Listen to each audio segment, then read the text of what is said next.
اصل میں قصہ یہ تھا کہ میں اس زمانے میں روزنامہ جسارت کا کرائم رپورٹر تھا۔ تو این ایل ایف کے ایک کارکن رہتے تھے نازم آباد اورنگ آباد کے علاقے میں۔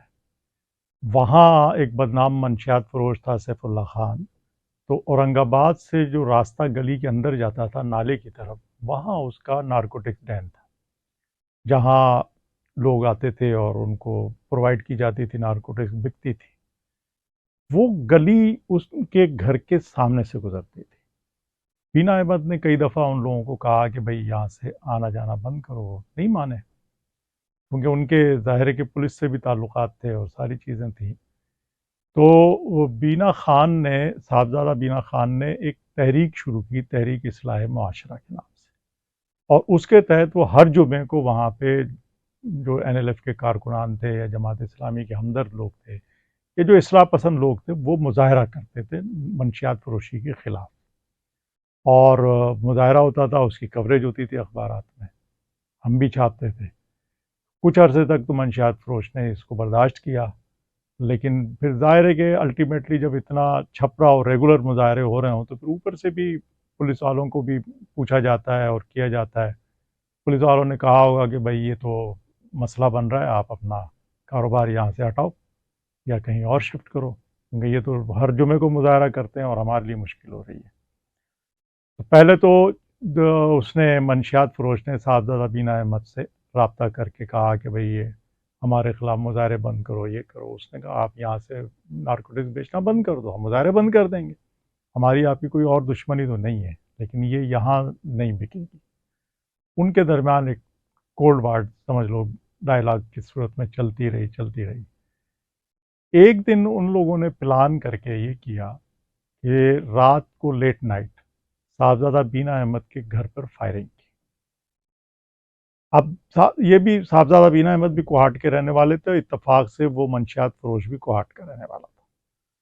بینا احمد کے گھر میں بھی لائسنس یافتہ پسٹل وغیرہ تھا۔ جب اس کے گھر پہ فائرنگ ہوئی تو انہوں نے گھر کے اندر سے ہوائی فائرنگ کی اپنے ڈیفینس میں۔ اس میں ایک ہیروئنچی مر گیا۔ انہوں نے، جو منشیات فروش تھے، انہوں نے پولیس سے مل کے، اس زمانے میں بائیفرکیٹ نہیں ہوئے تھے پولیس اسٹیشن، تو گل بہار مجھے یاد ہے کہ پولیس اسٹیشن لگتا تھا اس علاقے میں۔ انہوں نے پولیس سے ملی بھگت کر کے اس ہیروئنچی کے قتل کا مقدمہ صاحبزادہ بین احمد پہ رجسٹر کرا دیا راتی میں، کیونکہ پری پلان تھا تو پہلے سے پتا تھا پولیس کو، انہوں نے فوراً مقدمہ درج کر لیا۔ یعنی ڈیڈ باڈی وہاں سے اٹھی بھی نہیں اور اس سے پہلے مرڈر کا کیس رجسٹر ہو۔ صاحبزادہ بینا احمد اور اس کے بھائی وغیرہ جب اپنا مقدمہ درج کرانے گئے کہ بھی ہمارے گھر پہ فائرنگ ہوئی ہے کرو، تو انہوں نے اس کو اریسٹ کر لیا کہ بھئی آپ کے خلاف تو پہلے قتل کا مقدمہ درج ہو گیا ہے اور آپ گرفتار ہیں۔ گرفتار ہو گیا وہ۔ دوسرے دن صاحبزادہ بینا احمد کے بھائی تھے خورشید خان، وہ اور محلے کے کچھ لوگ جسارت میں ہمارے پاس آئے، انہوں نے بتایا کہ رات یہ واقعہ ہوا ہے۔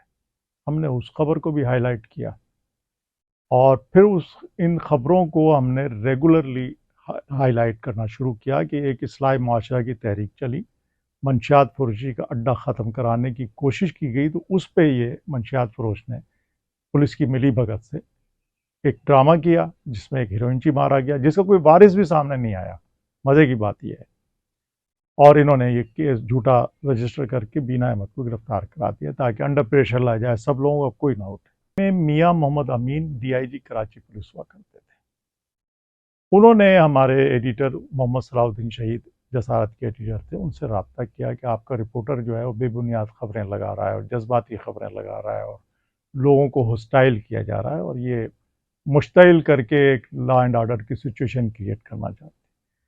اچھا، صلاح الدین صاحب جانتے تھے، کیونکہ خبر پہلی دفعہ نہیں دے رہا تھا میں، اور وہ انہیں پتا تھا کہ ہمارے جو رپورٹر تھے جسارت کے اس زمانے میں، وہ تصدیق کے بعد مصدقہ خبریں دیتے تھے، ہوا میں نہیں دیتے تھے۔ صلاح الدین صاحب نے کہا کہ میرا رپورٹر غلط خبر نہیں دیتا۔ میاں امین نے کہا کہ اگر آپ کا رپورٹر غلط خبر نہیں دیتا تو میں اس کو انویسٹیگیشن آفیسر بناتا ہوں، وہ پروف کر دے۔ اگر وہ انویسٹیگیشن میں پروف کر دے گا تو میں پولیس کے خلاف کیس رجسٹر کراؤں گا اور اس کو منشیات فروش کو بھی گرفتار کراؤں گا۔ صلاح صاحب نے مجھے بلایا کہ اس طرح سے یہ تمہارے لیے ایک چیلنجنگ وہ ہے. میں نے کہا ٹھیک ہے، اگر آپ کہتے ہیں تو میں کروں گا.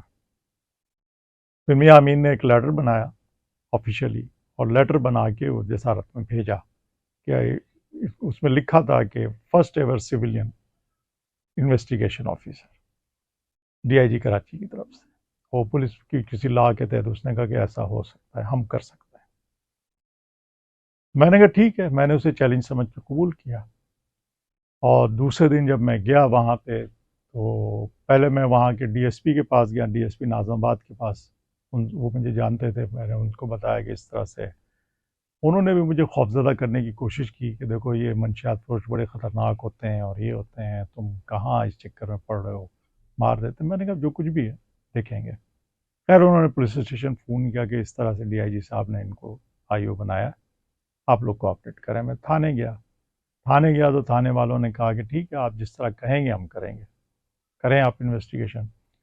اچھا میں چونکہ کوئی ٹرینڈ انویسٹیگیشن آفیسر تو تھا نہیں، نہ مجھے پتا تھا کہ تفتیش کیا ہوتا ہے، لیکن بہرحال جو رپورٹنگ کے دوران میں نے دیکھا تھا، آبزرویشن تھی میری، اس کے تحت میں نے ان سے کہا کہ جی مجھے آپ ایک سب انسپیکٹر دیں جو میری ہدایت پہ چلے.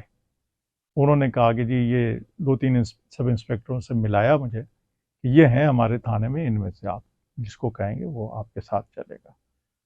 اس میں ایک پٹھان تھا، لال خان مجھے نام یاد ہے، سب انسپیکٹر تھا.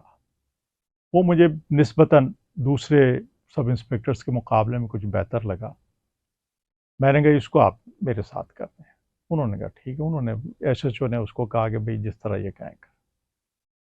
لال خان سے میری تھوڑی سی انٹروڈکشن ہوئی، بات ہوئی. شام کو میں گیا تھا دوپہر میں نے اس سے کہا کہ یار تم تھوڑا سا جو بیانات ہمیں لینے ہیں اس کے کاغذ واغذ تیار کرو، جیسے بیان لکھے جاتے ہیں پولیس لکھتی ہے جیسے اس طرح آپ نے لکھنا ہے. اس نے کہا کہ سر یہاں بیان دینے کوئی نہیں آئے گا، گواہ نہیں ملیں گے. میں نے کہا جس طرح میں کہوں آپ اس طرح چلو ٹھیک ہے. میں نے اس سے کہا میں کل میں آؤں گا صبح 8 بجے، آپ مجھے تھانے میں ملیں. اس نے کہا ٹھیک. وہ مجھے صبح 8 بجے ملا، کیونکہ مجھے یہ اندازہ تھا کہ یہ جو نارکوٹکس ڈین والے ہوتے ہیں یا عام طور پہ کرمنلز ہوتے ہیں، وہ صبح کے وقت سو رہے ہوتے ہیں یا جا چکے ہوتے ہیں، رات بھر ان کا اپنا کرائمز چلتے ہیں اور صبح یہ جا کے سو جاتے ہیں. صبح 8 بجے میں پہنچا تھانے میں، اور اس کو سب انسپیکٹر کو اپنی موٹر سائیکل پہ میں نے بٹھایا کہ آپ اپنی بائک نہ نکالیں، میرے ساتھ بیٹھیں، مجھے صرف وہاں لے کے چلیں جہاں یہ انسیڈنٹ ہو. وہ مجھے وہاں لے گیا. وہ صاحبزادہ بین احمد کا مکان تھا. اچھا میں پہلی دفعہ وہاں پہ گیا، اس علاقے میں اندر تھا، گلی روڈ سے ہٹ کے تھوڑا، اور اس کے تھوڑی دور جا کے پھر وہ آبادی ختم ہو جاتی تھی اور نیچے نالا تھا جہاں یہ نارکوٹک سیل ہوتی تھی، ہیروئن اور چرس وغیرہ. میں نے جا کے پہلے اس کو صاحبزادہ بین احمد کے گھر پہ دستک دی. وہاں سے اس کا بھائی وہی خورشید تھا، ایک دو لوگ اور بھی تھے ان کی فیملی کے، وہ باہر نکلے. وہ پولیس کو دیکھ کے تھوڑے دیر پریشان بھی ہوئے. میں نے کہا آپ پریشان نہ ہو، میرے ساتھ کیا ہے سب انسپیکٹر. تھوڑی سی تسلی ہوئی. پھر میں نے ان کو بتایا کہ مجھے اس گلی میں آپ جو سمجھتے ہیں نا جنہوں نے فائرنگ کی آوازیں سنی ہوں گی، وہ گھر آپ مجھے بتاتے جائیں، ان کے بیانات لیں. انہوں نے کہا ٹھیک ہے. انہوں نے سامنے آس پاس 4-5-6 ایسے مکان بتائے. اور آگے ایک دکان بھی تھی، وہ دکاندار کا بھی پتہ بتایا. وہ دکان اس وقت تک کھلی بھی نہیں تھی. خیر مکانوں پہ میں نے دستک دی، لوگ نکلے، بات کی. زیادہ تر پٹھان فیملیاں وہاں رہتی تھیں. ان سے میں نے بات کی. ڈرے ہوئے تھے لوگ، بیان دینے میں گھبرا رہے تھے. لیکن میں نے ان سے کہا دیکھو آپ کو بھی مرنا ہے، مجھے بھی مرنا ہے. آپ اللہ کو حاضر ناظر جان کر جو آپ نے دیکھا یا سنا یا محسوس کیا وہ آپ لکھوا. اس طرح میں نے اس علاقے کے 14 آدمیوں کے بیانات لکھے. اور ظاہر ہے کہ وہ سب انسپیکٹر ساتھ میں تھا تو اس نے پولیس کے حساب سے جیسے بیانات لکھے جاتے ہیں اس طرح اس نے 14 بیانات لکھے، نام پتہ، ان کے دستخط لیے. اور انہیں سب نے یہ کہا، ان میں سے ایک دو نے کہا کہ ہم نے ان کو یہاں سے فائر کر کے بھاگتے ہوئے دیکھا. ان میں سے ایک آدھ کو وہ جانتے بھی تھے. اور انہی میں سے ایک شخص نے بتایا کہ یہ ہیروئنچی تو اس اڈے پہ روزانہ جاتا تھا جو مرا ہے. بات آئی گئی ہو گئی. یہ کوئی نہیں بتا سکا کہ فائرنگ کس نے کی. انہوں نے کہا لوگ تھے، 4-5 لوگ تھے جنہوں نے آ کے فائرنگ کی. پھر میں نے ان کے بھائیوں کے بیانات بھی لیے. صاحبزادہ بین احمد کی جو گھر تھا ان کا. اچھا اس گھر کی دیوار جو تھی بڑی اونچی تھی. جیسے عام طور پہ پٹھانوں کے مکانات ہوتے ہیں وہ دیواریں اونچی بناتے ہیں، وہ دیوار اونچی تھی. وہ میں نے لیا اور تصویریں بنائیں مکان کی، اور جہاں جہاں فائرنگ کے نشان تھے، گولیوں کے نشان تھے دیواروں پہ وہ لیے. ساری چیزیں کر کے بیانات کر کے میں نے جا کے 3-4 دن کے اندر اندر اپنی آبزرویشن کے ساتھ پوری رپورٹ فائنل کر لی، جس میں نے یہ پروف کیا کہ ڈیفینس میں جو مکان کے اندر سے فائر ہوا وہ نیچے نہیں آ سکتا تھا، دیواریں اتنی اونچی تھیں. کیونکہ کوئی وٹنس ایسا نہیں تھا کہ انہوں نے چھت پہ چڑھ کے فائرنگ کی ہو، کیونکہ باہر سے تو فائرنگ ہو رہی تھی، چھت پہ چڑھ نہیں سکتے تھے، دیوار پہ چڑھ نہیں سکتے تھے. گولی جو مرا تھا وہ نیچے تھا، تو انہوں نے جو اپنے ڈیفینس میں فائرنگ کی وہ ہوا میں گئی. تو یہ جو مرا ہے وہ نیچے ہی والوں کی فائرنگ سے مرا ہے. اب کسی نے جان بوجھ کے مارا یا نہیں مارا، جو کچھ بھی ہوا ہے، یہ نیچے جو لوگ موجود تھے ان کی فائرنگ سے. یہ میں نے وٹنسز کے ذریعے اور اپنے مشاہدے کے ذریعے پروف کیا اور پوری رپورٹ بنا کے ڈی آئی جی محمد امین کو دے دی، میاں امین کو. خیر انہوں نے رپورٹ پڑھی اور بڑا وہ کہا، اور پھر اس کے بعد اس رپورٹ پر آپ حیرت کریں گے کہ اس منشیات فروش سیف اللہ خان کے خلاف پہلی دفعہ کرمنل کیس بنا، اٹیمپٹ ٹو مرڈر کا. اس سے پہلے جتنے بھی کیسز بنے تھے وہ پریونٹیو ایکٹ کے تحت اس کو نظر بند کر دیا جاتا تھا. کبھی منشیات فروشی کا بھی کیس نہیں بنا تھا اس کے اوپر، کبھی کوئی کرائم کا کیس تھا ہی نہیں. بس وہ ایک پروٹیکٹیو آرڈر ہوتا تھا، اس کے تحت ان کو نظر بند کر کے کچھ دن کے لیے جب شور شرابہ ہو، کہیں سے پریشر آ جائے گورنمنٹ کی طرف سے یا پبلک کی طرف سے، تو کچھ دن کے لیے نظر بند کر دیتے تھے، پھر چھوڑ کے وہ اپنا کاروبار کرتا تھا. جب وہ کیس رجسٹر ہو گیا پھر الٹیمیٹلی اس کو گرفتار کرنا پڑا. اٹیمپٹ ٹو مرڈر میں وہ گرفتار ہوا، بینا احمد مرڈر میں گرفتار. اس دوران جو مجھ پہ پریشر آیا دھمکیوں کا، لالچ کا، وہ ایک الگ کہانی. اور اللہ تعالیٰ نے مجھے ثابت قدم رکھا، کیونکہ میرے پیش نظر ایک تو میری اپنی نیک نامی تھی، اس کے ساتھ زیادہ مجھے یہ تھا کہ میرے ایڈیٹر نے مجھ پر اعتماد کیا ہے. جسارت ایک معروف اخبار بھی تھا اور ایک جماعت اسلامی کا ترجمان ہونے کے ساتھ ایک حیثیت رکھتا تھا شہر میں.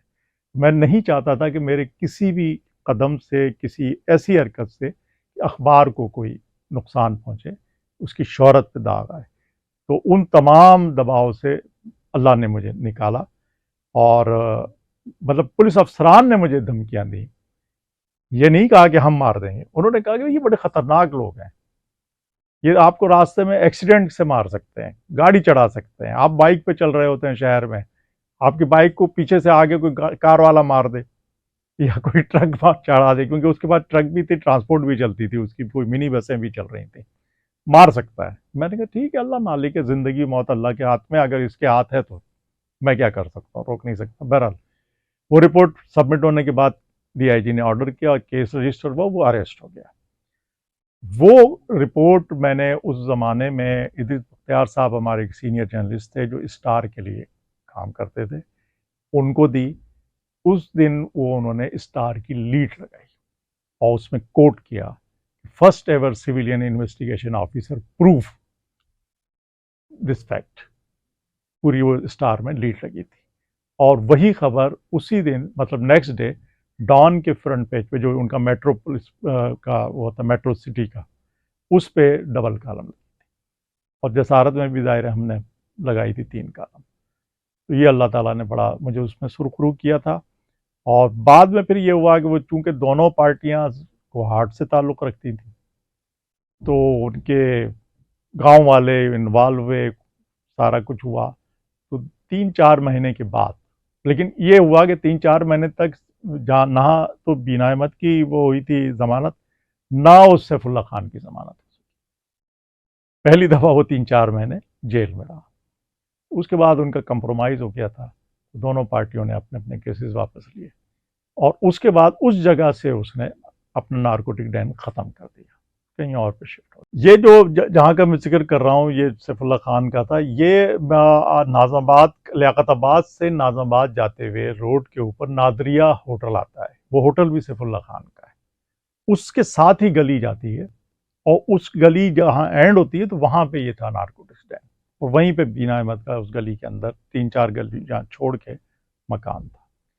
دلچسپ واقعہ ایک یہ ہوا کہ یہ تو بینا احمد کا ایک واقعہ رپورٹ ہو گیا اور وہ سیف اللہ خان گرفتار ہو گیا اٹمپٹ ٹو مرڈر میں، اور مرڈر میں وہ گرفتار ہوا تھا بینا احمد۔ ان کے کیسز کورٹ میں چل رہے تھے، لیکن وہ بعد میں کوہاٹ کے دونوں رہنے والے تھے، تو گاؤں والے کچھ انوالو ہوئے، ان کے گاؤں کے بڑے لوگ، اور دونوں میں کمپرومائز کیا اور دونوں نے اپنے اپنے کیسز واپس لے لیے۔ اس زمانے میں کراچی کے اندر مہاجر پٹھان فساد ہوا تھا، اس کی ڈپٹی کمشنر ویسٹ کے دفتر میں ایک میٹنگ ہوئی جس میں پختون جرگے والے لوگ شریک تھے، پختون امن جرگہ ایک بنا تھا، شریک تھے، اس میں صاحبزادہ بینا احمد بھی پختونوں کی نمائندگی کرتے تھے، اور پختون بھی تھے، اے این پی کے لیڈر بھی تھے، اور وہ بھی نمائندگی کرتے تھے۔ اچھا، اس سارے عرصے میں میری بینا احمد سے کوئی ملاقات نہیں ہوئی تھی، نہ وہ شکل سے مجھے جانتا تھا نہ میں اسے جانتا تھا۔ تو ڈپٹی کمشنر ویسٹ کے یہاں کوئی ان کا علاقائی معاملہ تنازع ونازع کا کوئی جرگہ ٹائپ تھے، میٹنگ تھی۔ ڈپٹی کمشنر تھے رشید عالم صاحب۔ میں اس زمانے میں کوئی الیکشن کا بھی سلسلہ چل رہا تھا، تو ظاہر ہے کہ ڈی سی آفس میں ہی کچھ معاملات ہوا کرتے، تو اس کی رپورٹنگ کے لے گیا میرے ساتھ، شاید بچن لغاری بھی اس زمانے میں وہاں پہ پہنچے تھے، میں بھی وہاں پہنچا۔ تو ڈی سی صاحب کو میں نے بتلایا ان کے پیون کے ذریعے کہ بھئی میں آیا ہوں، ذرا 1-2 منٹ مجھے دے دیں، کیونکہ وہاں میٹنگ میں بیٹھے ہوئے تھے کانفرنس روم میں۔